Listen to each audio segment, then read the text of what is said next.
Alors sur AP, bon, ils font souvent des super tests avec les consos et les recharges et tout. Ils ont fait un test du Mercedes classe G électrique. Oh là là, je sens que ça va être rigolo là. Le G580 EQ. Eh ben dis donc, c'est très cubique, hein. La conso, ça va être gigantesque, hein. Comme la batterie d'ailleurs, 116 kWh de capacité utile. Oh, mais il va coûter combien ce truc-là? La violence, quoi. Et combien il pèse surtout? Mon Dieu. Je me verrais pas rouler du tout dans ce truc-là. C'est un peu exagéré, quoi, hein. La batterie fait 727 kilos, rien que la batterie, quoi. C'est presque le poids d'une Dacia Spring, au final. À 200 ou 300 kilos près, quoi. L'accumulateur alimente 4 machines électriques, nanana, ok. Puissance totale de 587 chevaux pour 1164 Nm de couple. Ça pousse. Chaque moteur est doté de son propre réducteur et onduleur. Ces derniers sont toutefois regroupés par paires dans un boîtier commun. C'est le premier véhicule 100% électrique à disposer d'une gamme courte, l'Orange avec le mode Rock.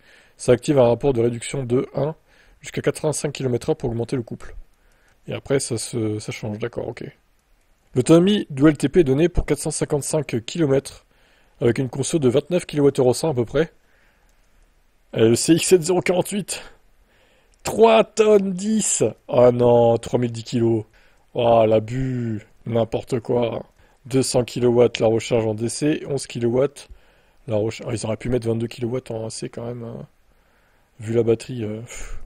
Alors, autonomie mixte, ils ont fait 373 km, on a 31,1 kWh au 100, d'accord. Inutile de préciser qu'ils dépassent de loin tout ce qu'on a pu enregistrer, tu m'étonnes. Le BYD Tang pointé à 24,4.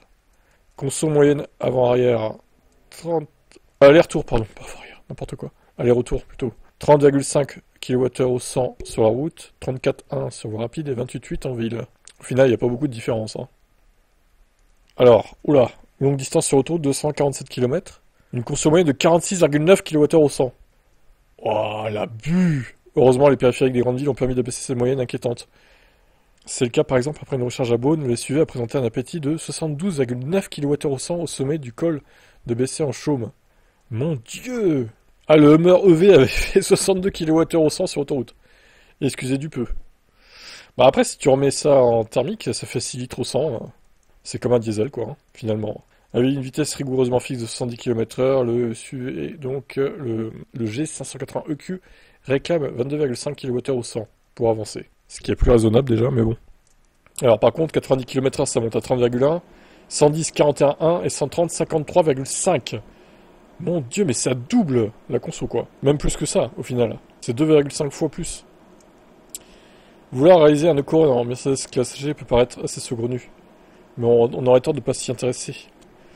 Ils ont réussi à faire 21,7 kWh au 100 en éco-conduite. Eh ben, et dire que ouais, certains VE comme les Tesla font ce fifre, mais en autoroute.